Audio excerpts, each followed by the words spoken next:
Good morning. Welcome to education zone. चलिए देखते हैं, जैसे कि एजुकेशन जोन में हम स्टार्ट कर रहे हैं जो एसएससी जीडी के लिए आर्मी और अग्निवीर के लिए जो बैच है, उसमें इससे पहले आपने पढ़ा था मैथ्स। तो अब जो है जीएस की क्लास होनी है आपकी। इस जीएस की क्लास में जैसे हम देख रहे हैं, तो जीएस में हमने कल देखा था कि जो सेक्शन है हिस्ट्री या इतिहास का जो सेक्शन है उसकी बात हम कर रहे थे। कल हमने देखा था इसमें जो पाषाण या स्टोन एज के बाद देख रहा, पाषाण काल देखा था हमने।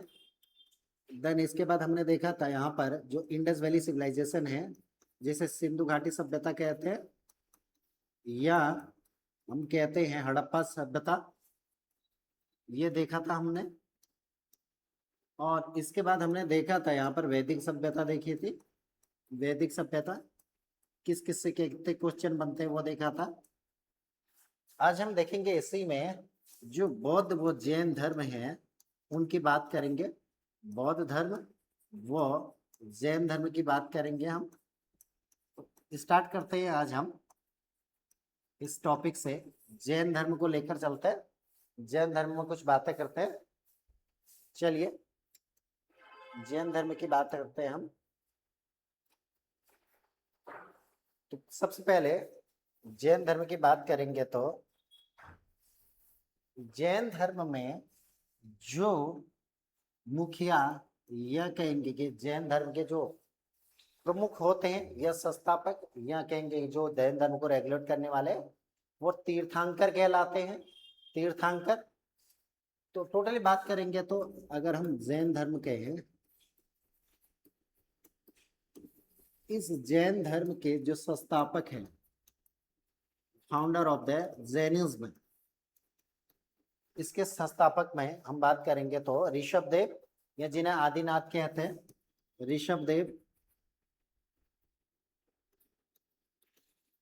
ऋषभ देव इसके क्या हैं? संस्थापक है, या इन्हें कहेंगे प्रथम तीर्थंकर भी कहेंगे। प्रथम तीर्थंकर। टोटली हम देखेंगे जैन धर्म में 24 तीर्थंकर होते हैं।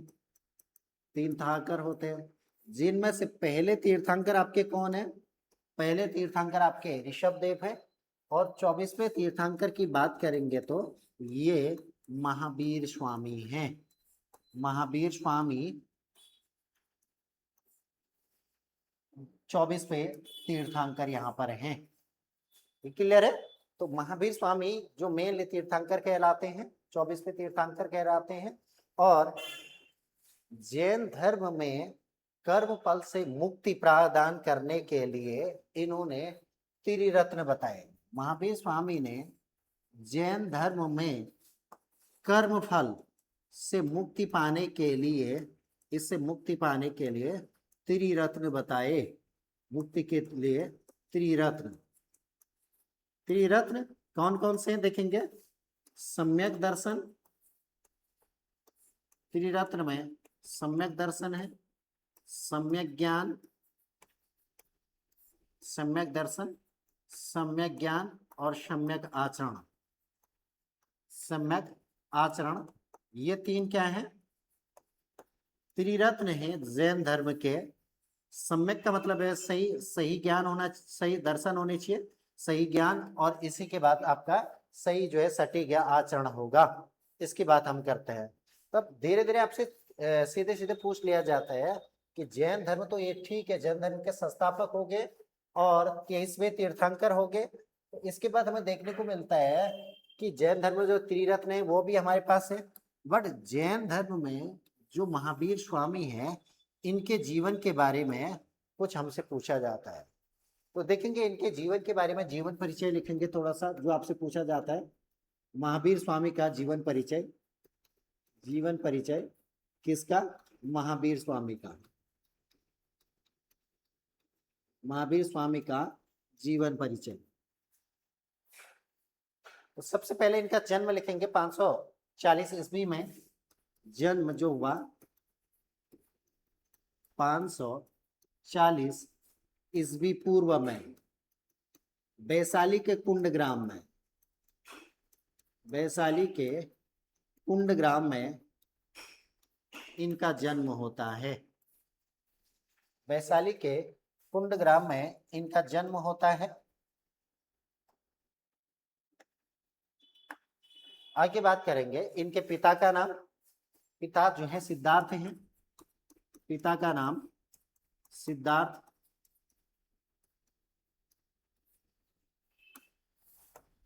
आगे देखिए माता, पिता का नाम सिद्धार्थ है, माता का नाम त्रिशला।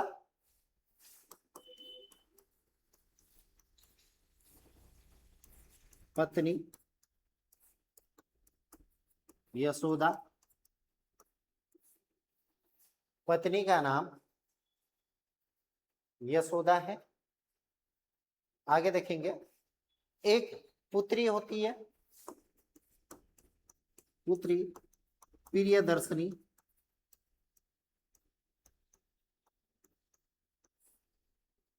अब पुत्री है तो दामाद होगा, दामाद का नाम जमाली, दामाद जमाली है, इनका दामाद जमाली है। अब हम देखेंगे यहीं पर देखेंगे, ये तो इनके बारे में इनका जीवन परिचय है, इनका जीवन परिचय है। अब यहीं पर बात करते हैं जीवन परिचय के बाद अगर बात करेंगे तो जन्म कहाँ हुआ देखेंगे। पिता सिद्धार्थ, सिद्धार्थ जो हैं ये ज्ञात्रिक कुल के प्रधान थे। एक कुल था इनका ज्ञात्रिक कुल जिसने कहते हैं, ज्ञात्रिक कुल के प्रधान थे। और माता जो थी ये जो लिच्छवी के चेटक थे, इनकी बहन थी। यह कहेंगे जो लिच्छवी के, जो लिच्छवी एक राज्य था, यहाँ की जो राजा थे चेटक, उनकी बहन थी। और देखेंगे अब गृह त्याग देखते हैं इनका, गृह त्याग कब करते हैं इसके बाद हम इनको ज्ञान की प्राप्ति कराएंगे। 30 वर्ष की अवस्था में ये 30 वर्ष की अवस्था में क्या करते हैं, गृह त्याग करते हैं, गृह त्याग करते हैं 30 वर्ष की अवस्था में, 30 वर्ष की अवस्था में गृह त्याग करते हैं। और गृह त्याग की जो परमिशन लेते हैं, कहीं गृह त्याग के लिए अपने बड़े भाई नंदीवर्धन से, नंदीवर्धन से पूछते हैं और इनके परमिशन से ये गृह त्याग कर लेते हैं। नंदीवर्धन के परमिशन से, अनुमति से गृह त्याग करते हैं। और इसी बीच इनको गृह त्याग के 12वें वर्ष या गृह त्याग के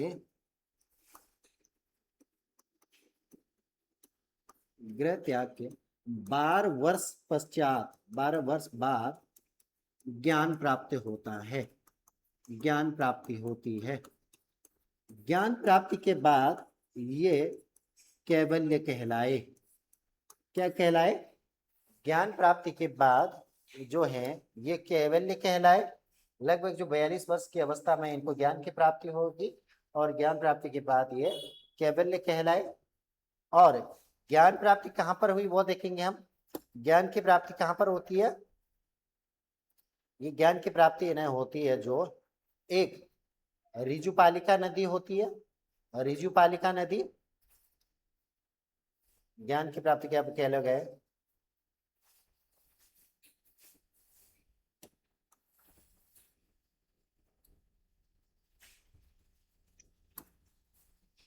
ज्ञान की प्राप्ति इसमें होती है ऋजुपालिका नदी के किनारे, साल वृक्ष के नीचे,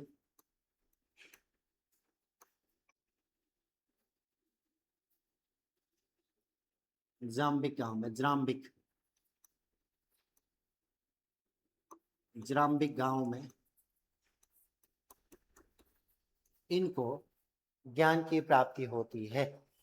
इनको जो ज्ञान की प्राप्ति होती है ज्रम्बिक या ज्राम्बिक ग्राम में ऋजुपालिका के नदी के किनारे और साल वृक्ष के नीचे ज्ञान की प्राप्ति होती है। ज्ञान प्राप्ति के बाद ये कैवल्य कहलाते हैं। कैवल्य का मतलब ये ज्ञान प्राप्ति होता है। इसके बाद ये कैवल्य कहलाए। कैवल्य के साथ साथ ये और भी इन्हें उपाधि दी गई, जैसे निर्ग्रंथ, जिन निर्ग्रंथ, जिन, अरहत इन नामों से पुकारे गए। अरहत ये नामों से पुकारे गए। निर्ग्रंथ का मतलब है बंधनहीन और अरहत का मतलब है पूज्य और जिन का मतलब है विजेता। अब इसी में देखने को मिलता है कि ये जो है ज्ञान प्राप्ति के बाद इनको ज्ञान की प्राप्ति होगी। अब ये क्या करेंगे, कुछ अपने उपदेश देंगे, लोगों को बताएंगे भैया मुझे ज्ञान की प्राप्ति हुई है और कैसे आगे बढ़े और जो कर्म फल है उससे मुक्ति कैसे पाए, उसके लिए ये क्या करेंगे, उपदेश देंगे। अब ये उपदेश जो देंगे अपने, इनके द्वारा जो उपदेश दिया जाएगा, उपदेश की जो भाषा होगी वो होगी प्राकृत। प्राकृत भाषा में ये अपने उपदेश देंगे और इसी उपदेश प्राकृत भाषा में देंगे। और पहला उपदेश ये जो देंगे अपना राजगीर में देंगे। पहला उपदेश राजगीर में,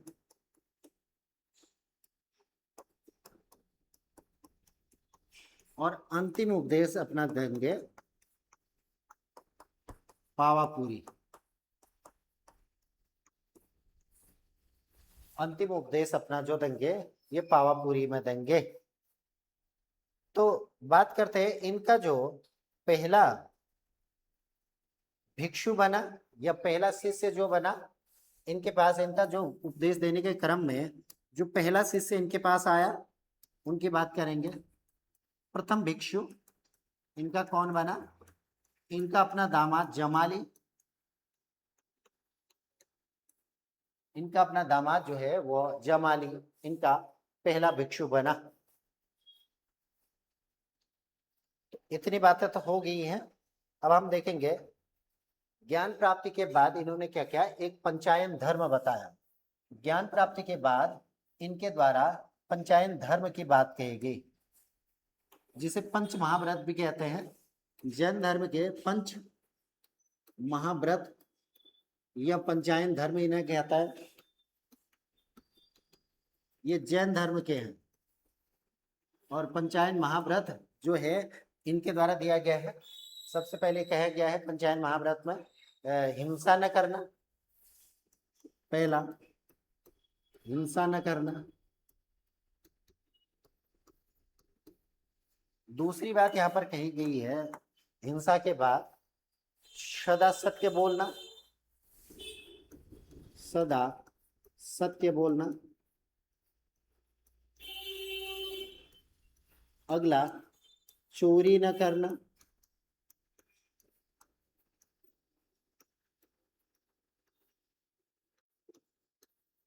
चौथा देखेंगे, चौथा संपत्ति न रखना, जिसे अपरिग्रह कहते हैं। संपत्ति न रखना, संपत्ति न रखना। और पांचवा जो पंच महाव्रत में पांचवा व्रत है वो है ब्रह्मचर्य जीवन। ब्रह्मचर्य जीवन, प्रत्येक मनुष्य को अपना ब्रह्मचर्य का जीवन व्यतीत करना चाहिए, ये बात यहाँ पर कहते हैं। हम बात करते हैं इसी में त्रिरत्न तो आपने लिखे हैं, 5 नियम भी लिख लिए हैं। आगे बात करेंगे जैन धर्म जो है वो, जैन धर्म में ईश्वर की मान्यता नहीं है। ईश्वर की मान्यता नहीं है। तो किसको मानते हैं, ईश्वर को नहीं मानते हैं? तो जैन धर्म के लोग जो हैं वो, जैन धर्म के लोग आत्मा को मानते हैं। ये लोग आत्मा को मानते हैं। ये पुनर्जन्म में विश्वास करते हैं। ये पुनर्जन्म में विश्वास करते हैं और पुनर्जन्म का मेन कारण ही आत्मा को बताते हैं। पुनर्जन्म का मेन जो कारण है वो आत्मा को बताते हैं, या पुनर्जन्म का सबसे बड़ा कारण आत्मा को मानते हैं।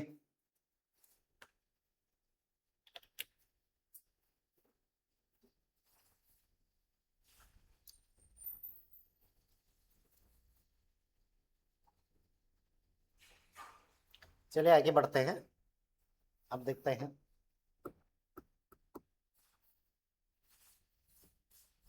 अगला। 72 ईयर में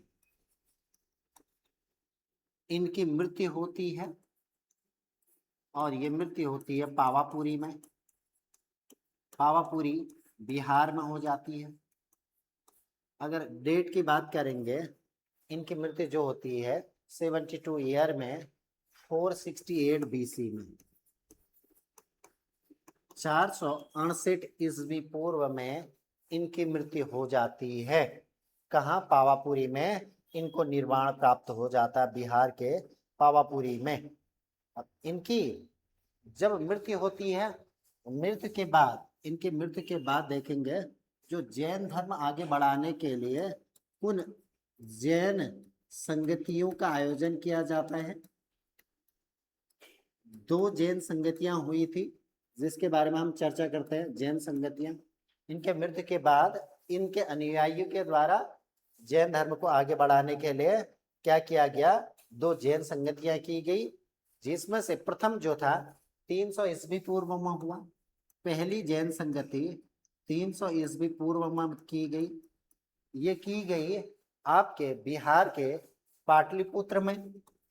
पाटलिपुत्र में इसका आयोजन हुआ और इसकी अध्यक्षता जो की अध्यक्ष जो बने वो बने स्थूलभद्र।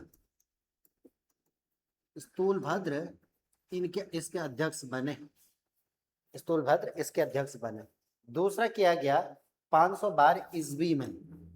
512 ईस्वी में ये वल्लभी गुजरात में, वल्लभी गुजरात में किया गया। और इसके अध्यक्ष जो है, इसके अध्यक्ष वो है आपके क्षमाश्रवण। क्षमाश्रवण जो है इसके अध्यक्ष बनाए गए। इसके अध्यक्ष किसे बनाया गया? क्षमाश्रवण को बनाया गया।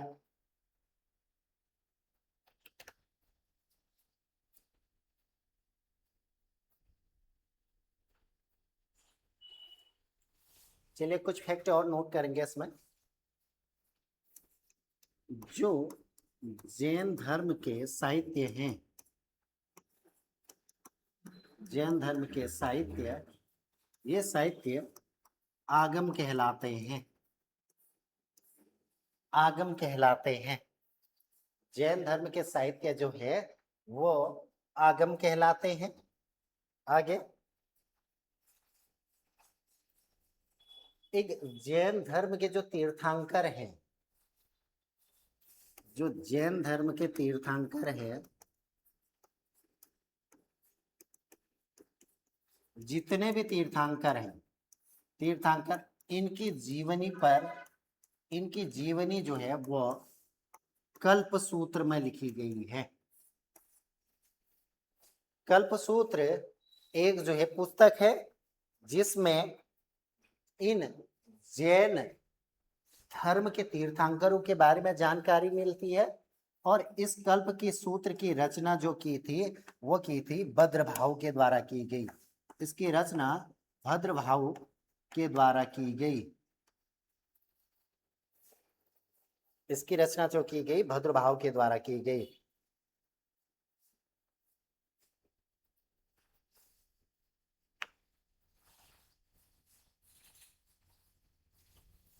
अगले जो फैक्ट है वो देखते हैं।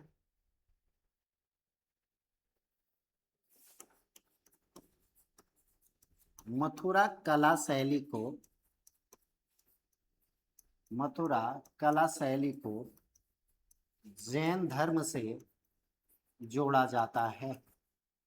मथुरा कला शैली को जैन धर्म से जोड़ा जाता है। अगला बात करेंगे, जो मध्य प्रदेश में खजुराहो मंदिर है, खजुराहो जो मंदिर हैं वो मध्य प्रदेश में है। मध्य प्रदेश में इन मंदिरों का निर्माण जो है वो किया चंदेल शासकों के द्वारा। चंदेल शासकों के द्वारा इनका निर्माण किया गया। मध्य प्रदेश के में जो खजुराहो मंदिर है वो चंदेल शासकों के द्वारा किया गया। अब आगे बात करते हैं, जो यहाँ पर जैन धर्म आगे चलकर दो शाखाओं में बट गया। जैन धर्म जो है आगे चलकर, जैन धर्म आगे चलकर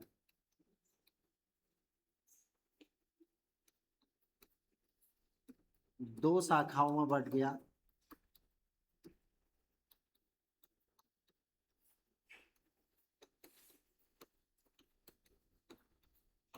एक कहलाया आपका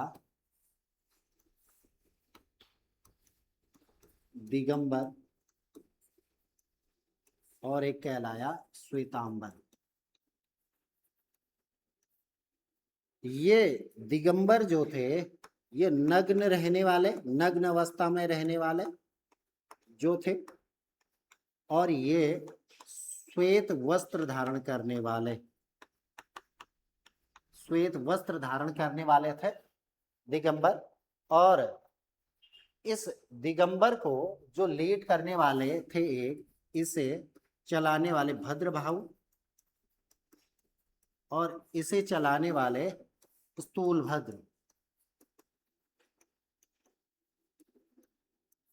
स्थूलभद्र के द्वारा श्वेतांबर रूल किया जाता था या रेगुलेट किया जाता था, या इनके द्वारा चलाया जाता था और इनके द्वारा इसे चलाया जाता था। तो कहेंगे कि यहाँ पर अगर देखेंगे दिगंबर जो है ये जैन धर्म के नजदीक जो है ये दिगंबर है, जैन धर्म के नजदीक। या दूसरी बात कहेंगे तो ये जैन धर्म को, पुराने जैन धर्म को या जैन धर्म का प्राचीन रूप है, जैन धर्म का प्राचीन रूप है, और ये नवीन रूप है, नवीन रूप है। तो इसमें कुछ ये परिवर्तनवादी हैं, ये जो हैं परिवर्तनवादी हैं, ये परिवर्तन चाहते हैं, ये अपरिवर्तनवादी हैं।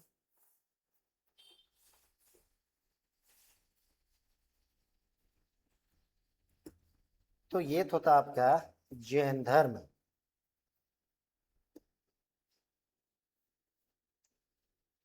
चलिए आगे बढ़ते हैं।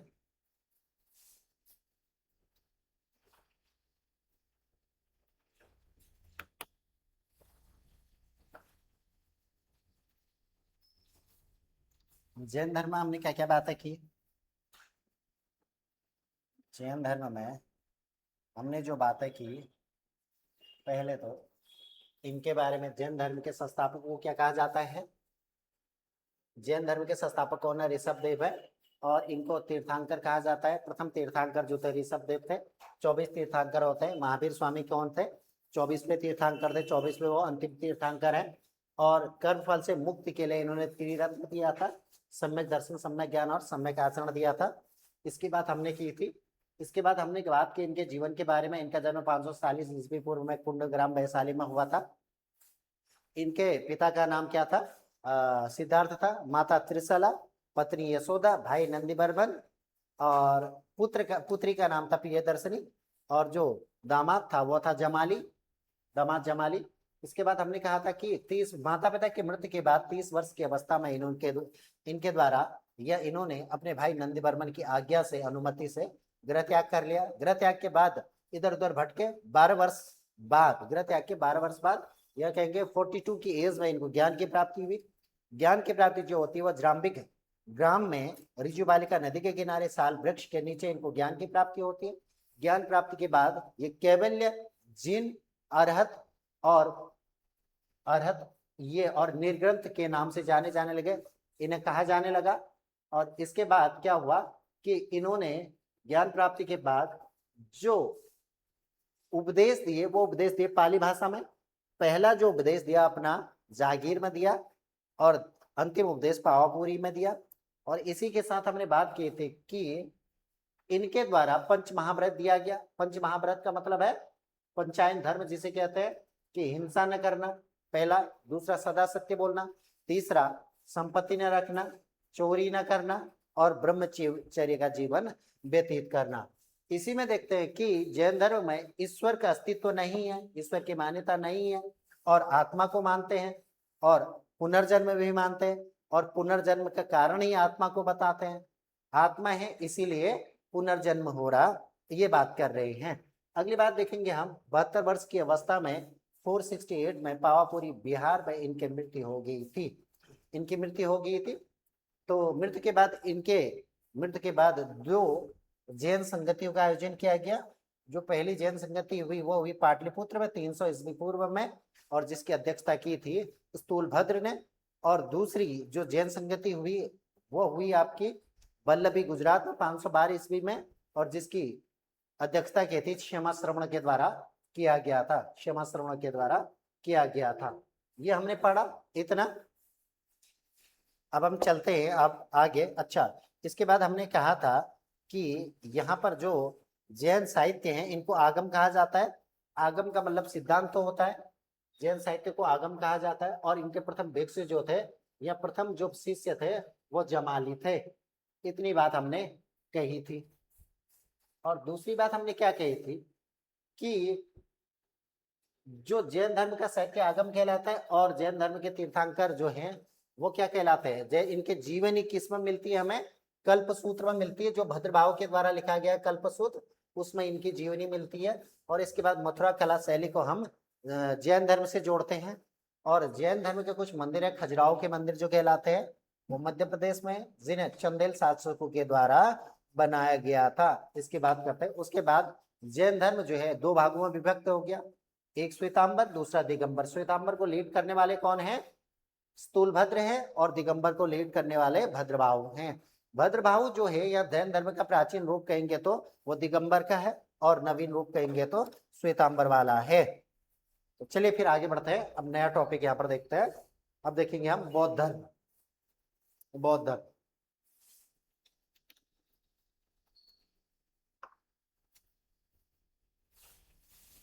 अगला जो हमारा टॉपिक है वो है बौद्ध धर्म। थोड़ा आपको यहाँ से क्वेश्चन मानेंगे, ध्यान देना। इसके संस्थापक गौतम बुद्ध, या जिन्हें महात्मा बुद्ध भी कहते हैं। इन्हें एशिया का ज्योतिपुंज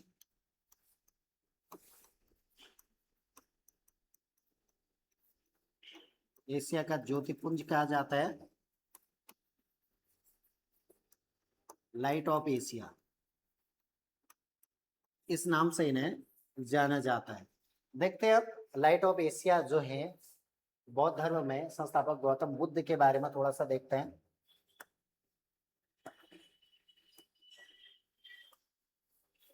गौतम बुद्ध के बारे में पढ़ते हैं, थोड़े बहुत हम पढ़ते हैं।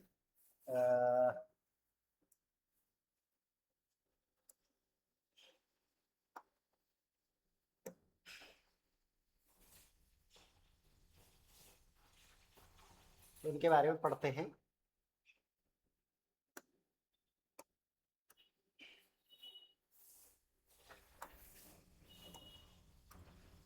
बुद्ध के जीवन के बारे में, बुद्ध के बारे में पढ़ते हैं।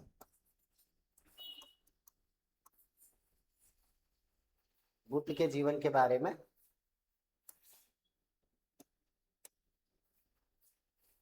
बुद्ध जो है जन्म जो है, पहले सबसे पहले इनका जन्म लिखेंगे 563 ईस्वी पूर्व में। 563 ईस्वी पूर्व में इनका जन्म हुआ। ये जन्म जो हुआ, इनका जन्म लुम्बिनी में, लुम्बिनी जो पड़ता है कपिलवस्तु में। कपिलवस्तु जो कि कहाँ है, नेपाल में है, वर्तमान नेपाल में। कपिलवस्तु लुम्बिनी वर्तमान नेपाल में है। यहाँ पर इनके बचपन का नाम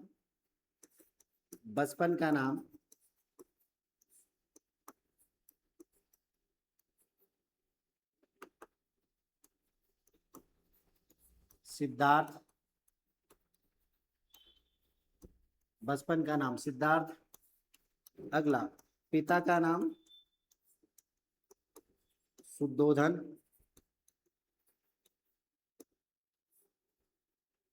माता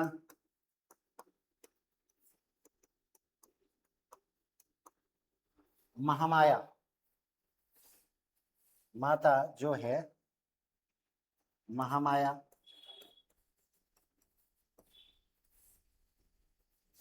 और पत्नी यशोधरा। एक पुत्र होता है जिसका नाम राहुल रखते हैं। पुत्र जो है वो राहुल है।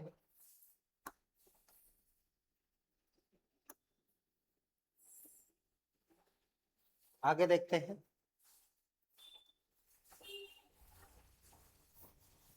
ये तो इनका जीवन है। जो इनके पिता हैं शुद्धोधन, शुद्धोधन जो है वो शाक्य कुल के प्रधान है। शुद्धोधन जो है वो शाक्य कुल के प्रधान है।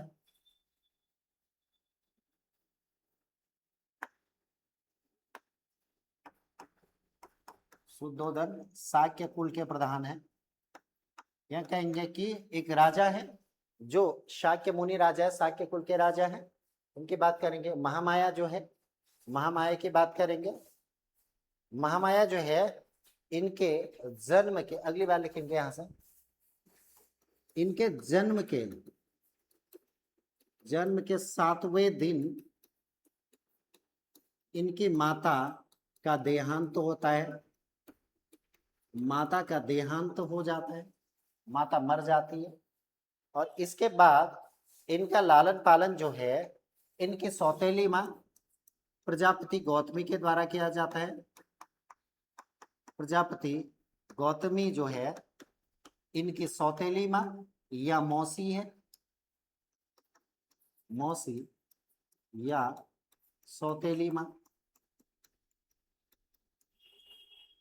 इनके द्वारा इनका लालन पालन किया जाता है। सौतेली माँ या माँ प्रजापति गौतमी के द्वारा लालन पालन किया जाता है। अब हम बात करेंगे यहाँ पर इनके द्वारा जो है गृह त्याग किया जाता है। लेकिन गृह त्याग से पहले कुछ दृश्य इनके द्वारा देखे जाते हैं, उन दृश्यों की बात करेंगे, तब इनको गृह त्याग कराएंगे। अच्छा, यहीं पर अगर बात करेंगे ना तो इनका जो विवाह हुआ था यशोदा के साथ 16 वर्ष की अवस्था में विवाह हुआ था। 16 वर्ष की आयु में, जब यशोधरा की आयु 16 वर्ष थी तब इनका विवाह हुआ था। लगभग 2 वर्ष का अंतर था इनका।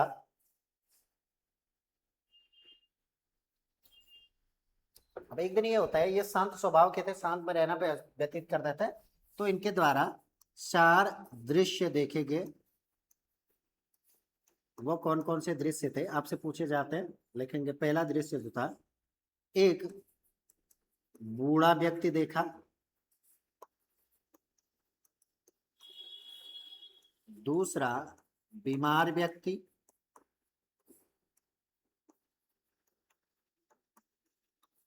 तीसरा एक शव देखा, और चौथा इन्होंने देखा एक सन्यासी को देखा।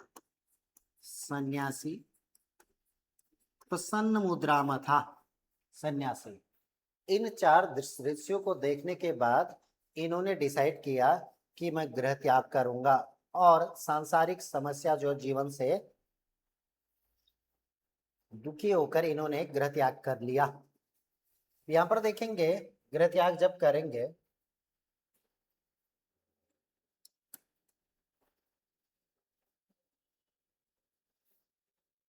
इनके द्वारा 29 वर्ष की अवस्था में क्या करेंगे, 29 वर्ष की अवस्था में ये अपना गृह त्याग करेंगे। अब इस जो गृह त्याग है इसे बौद्ध साहित्यों में या बौद्ध ग्रंथों में महाभिनिष्क्रमण कहा जाता है। क्या कहा जाता है? इस घटना को महाभिनिष्क्रमण।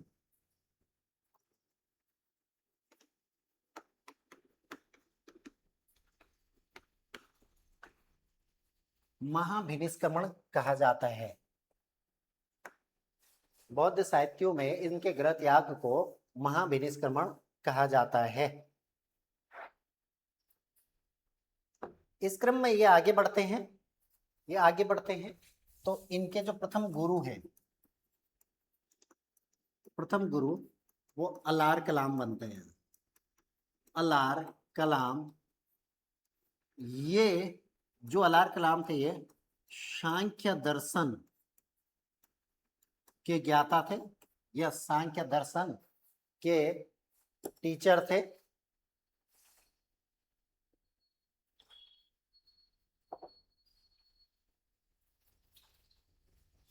तो उसके बाद अलार कलाम से भी कुछ नहीं मिला, ये सारनाथ के जंगलों में भटकते रहे और आगे बढ़ने के क्रम में और गए आगे, तब इन्हें 35 वर्ष की आयु में, इसका मतलब है कि गृह त्याग के छठे वर्ष, 6 वर्ष बाद या छठे वर्ष 35 वर्ष की आयु में, 35 वर्ष की आयु में इन्हें जो है वो गया में पीपल वृक्ष के नीचे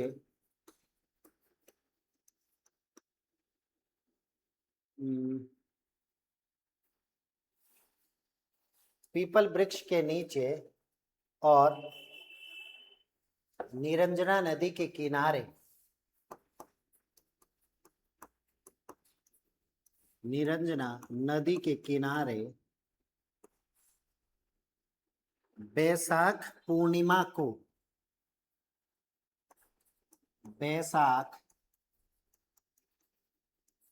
को ज्ञान की प्राप्ति होती है। ज्ञान प्राप्ति होती है।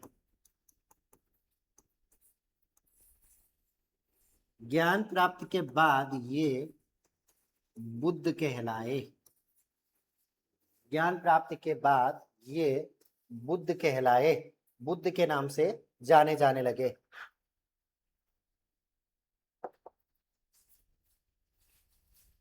अब जो एक गया था, ये गया है, इनकी ज्ञान प्राप्ति के बाद जो ये गया है, ये किस नाम से जाने जाने लगा? बोध गया के नाम से जाना लगा। बुद्ध की गया, बोध गया।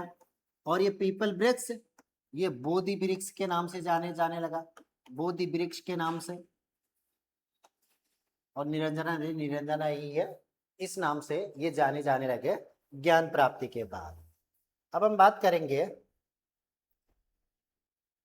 जैसे इनको ज्ञान की प्राप्ति हुई, ज्ञान की प्राप्ति के बाद इन्होंने क्या किया कि उपदेश देने स्टार्ट किए, उपदेश देंगे।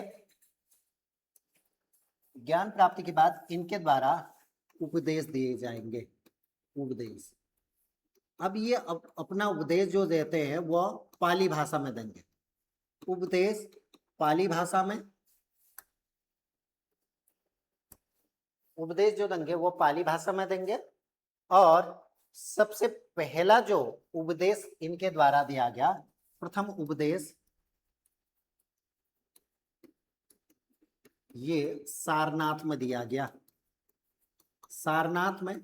और इस प्रथम उपदेश को बौद्ध साहित्य में धर्म चक्र परिवर्तन के नाम से जाना जाता है।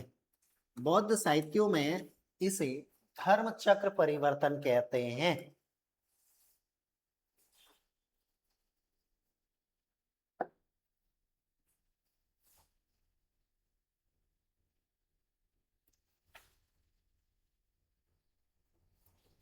तो यहीं पर लिखेंगे, पहला उपदेश जो दिया इन्होंने, पहला उपदेश कहाँ दिया? सारनाथ में। और सबसे ज्यादा उपदेश जो थे, सबसे ज्यादा जो उपदेश दिए वो दिए आपके श्रावस्ती में, और अंतिम उपदेश जो दिया, अंतिम उपदेश वह कुशीनगर में दिया। अंतिम उपदेश कुशीनगर में दिया।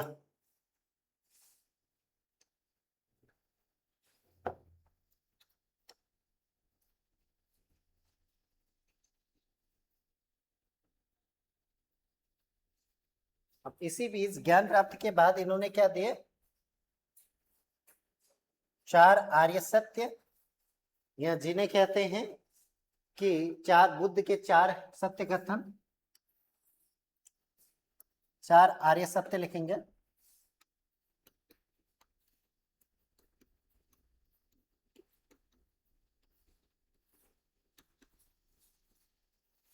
पहला, संसार दुखों से भरा है, संसार दुखों से भरा है, यह दुख। दूसरा, संसार दुखों से भरा है, दूसरा बताया दुख जो है समुदाय में है, दुख समुदाय।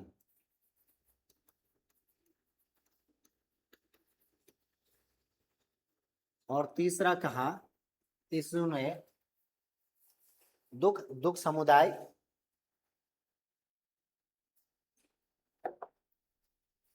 दुख का कारण जो है वह, दुख का कारण इच्छा को बताया। दुख का सबसे बड़ा कारण है तृष्णा या इच्छा, तृष्णा लिखेंगे इसे, तृष्णा या इच्छा। चौथा बताया दुख निरोध गामिनी, दुख निरोध गामिनी।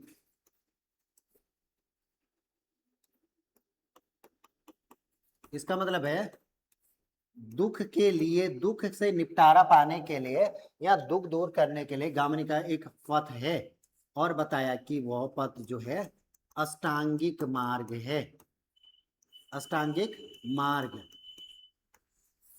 8 बातें लिखी गई है, सम्यक दृष्टि, सम्यक ज्ञान, सम्यक संकल्प, सम्यक आजीव, सम्यक व्यायाम, ऐसे। इसी में लिखेंगे बौद्ध धर्म के त्रिरत्न, बौद्ध धर्म के त्रिरत्न।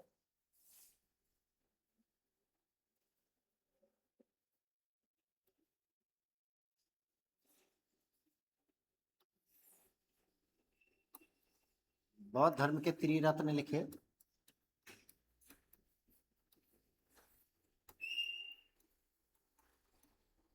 बुद्ध, धम्म, संघ। बुद्धम शरणम गच्छामि, धम्मम शरण गच्छामि, संघम शरणम गच्छामि। ये होता है बुद्ध, धम्म और संघ, इनके त्रिरत्न हैं।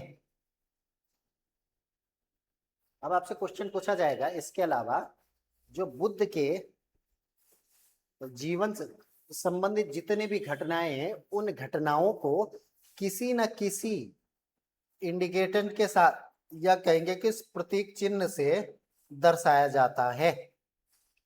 तो देखेंगे एक हेडिंग बनाएंगे, इसमें लिखेंगे बुद्ध के जीवन से संबंधित प्रतीक चिन्ह।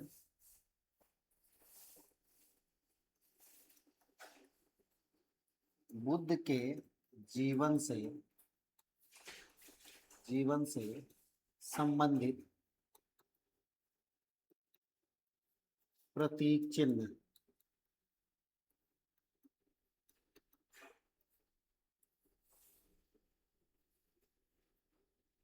बुद्ध के जीवन से संबंधित प्रतीक चिन्ह।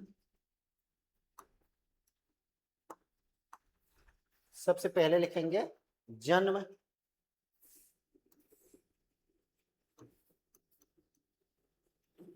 जन्म को सांड या कमल से दर्शाया जाता है, सांड या कमल से दर्शाया जाता है। गृह त्याग को, गृह त्याग घोड़े से,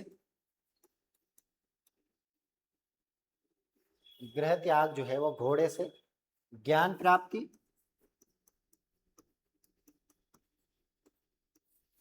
पीपल वृक्ष या बोधि वृक्ष जिसे कहते हैं, पीपल वृक्ष या बोधि वृक्ष,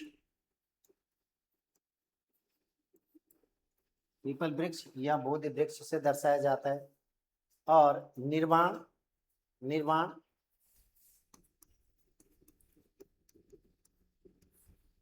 पद चिन्ह,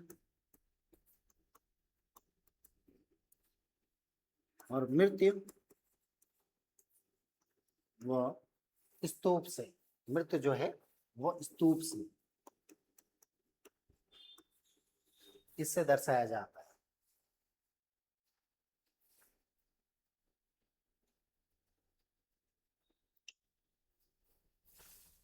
यहां पर देखेंगे कि बुद्ध के बारे में 80 वर्ष की अवस्था में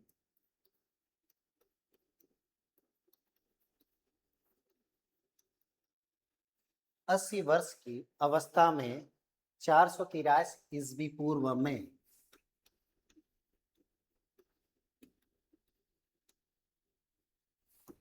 कुशीनारा या कुशीनगर में बुद्ध की मृत्यु होती है। बुद्ध की मृत्यु होती है, जिसे मृत्यु को बौद्ध ग्रंथों में महापरिनिर्वाणा कहा जाता है। महापरिनिर्वाण के नाम से जाना जाता है। केवल बुद्ध की मृत्यु को महापरिनिर्वाण कहेंगे, उसके अलावा कोई और को नहीं। इस परिनिर्वाण के बाद बुद्ध की जो अस्थियां हैं, बुद्ध की अस्थियों को भारत के 8 अलग अलग जगहों पर स्थापित करके स्तूप बनाए गए, स्थापित करके स्तूप बनाए गए, जिसमें से देखेंगे सबसे जो बड़ा स्तूप है वो सांची का स्तूप है। सबसे बड़ा स्तूपा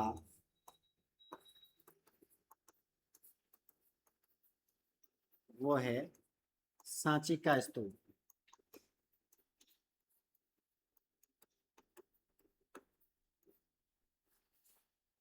सांची का स्तूप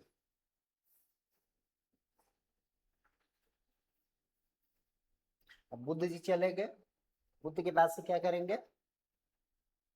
हम भी चले जाएं? बुद्ध जी चले गए, अभी नहीं जाते हैं, चले देखेंगे अभी।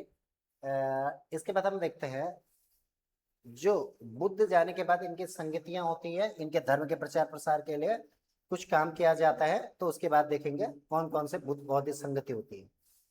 तो बौद्ध धर्म में 4 बौद्ध संगतियां होती है, उनकी हम बात करेंगे, बौद्ध संगतियों की बात करेंगे।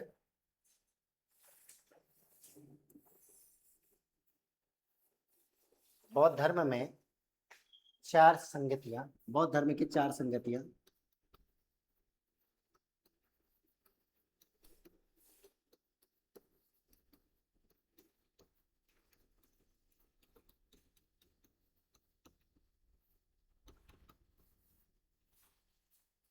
एक चार्ट बनाएंगे, चार्ट में लिखेंगे। पहला जो समय लिखेंगे, एक चार्ट में समय लिखेंगे, और दूसरे में लिखेंगे स्थान, अध्यक्ष, ये लिखेंगे।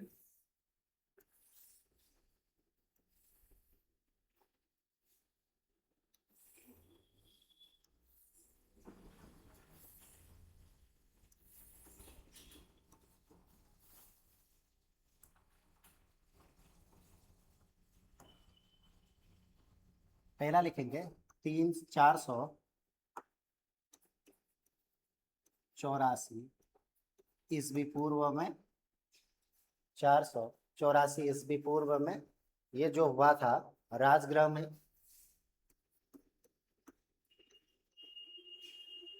राजगृह में, और इसकी अध्यक्षता की थी महाकश्यप ने,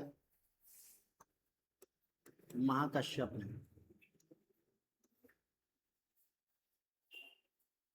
दूसरा लिखेंगे, इसके 100 साल बाद, इसके 100 साल बाद 383 बीसी में, 383 बीसी में लिखेंगे, और ये लिखेंगे वैशाली में।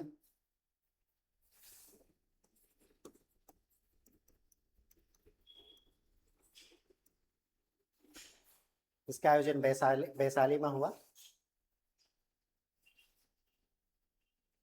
और इसकी जो अध्यक्षता की थी सभाकामी,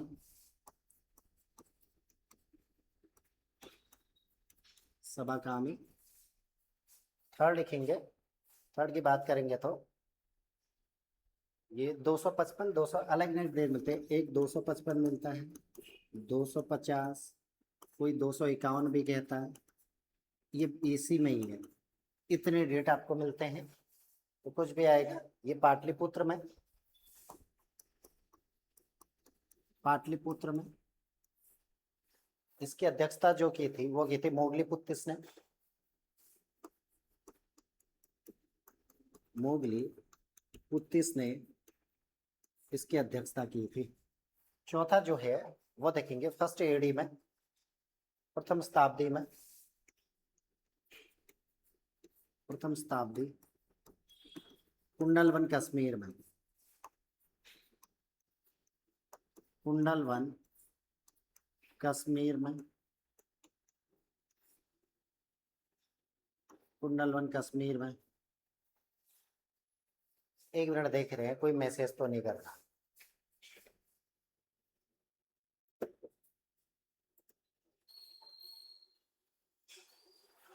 चलिए, कुंडलवन कश्मीर में इसकी अध्यक्षता, एक तो अध्यक्ष था इसमें और दूसरा उपाध्यक्ष बना है।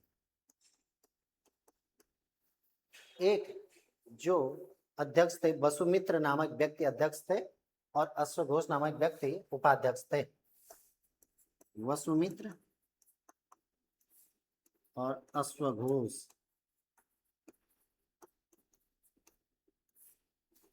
अश्वघोष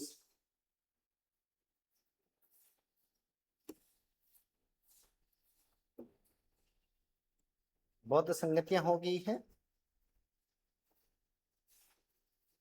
देखते हैं हम आगे। चतुर्थ बौद्ध संगति के बाद, अगला पॉइंट, चतुर्थ बौद्ध संगति के बाद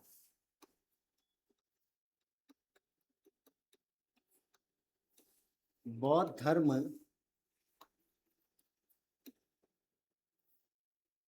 के बाद बौद्ध धर्म दो शाखाओं में विभाजित हो गया, दो शाखाओं में विभाजित हो गया। एक कहलाया हीनयान और दूसरा महायान, हीनयान और महायान।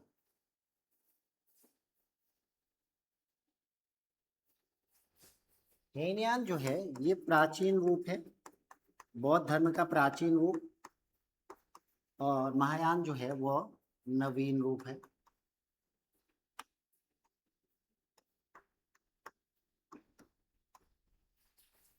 नवीन रूप है।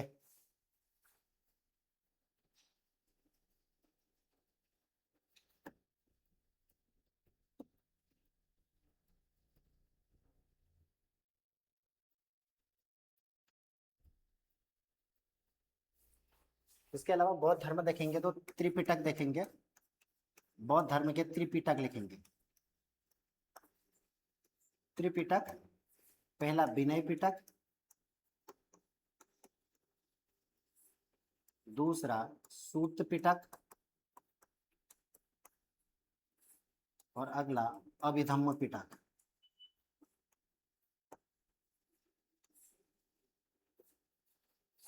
विनय पिटक, सूत पिटक और अभिधम्म पिटक।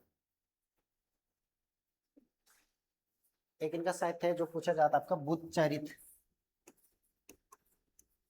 बुद्ध चरित जो है इसके लेखक हैं अश्वघोष। अश्वघोष के द्वारा बुद्ध चरित लिखी गई है, जिसमें बुद्ध के बारे में हमें जानकारी मिलती है। बुद्ध के बारे में हमें जानकारी मिलती है। इसे बौद्धों की रामायण भी कहते हैं। बुद्ध चरित्र को बौद्धों की रामायण कहा जाता है।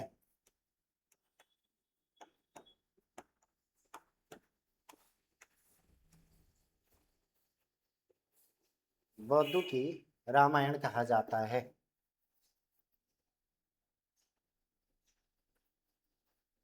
तो ये तो था आपका क्या, बौद्ध धर्म।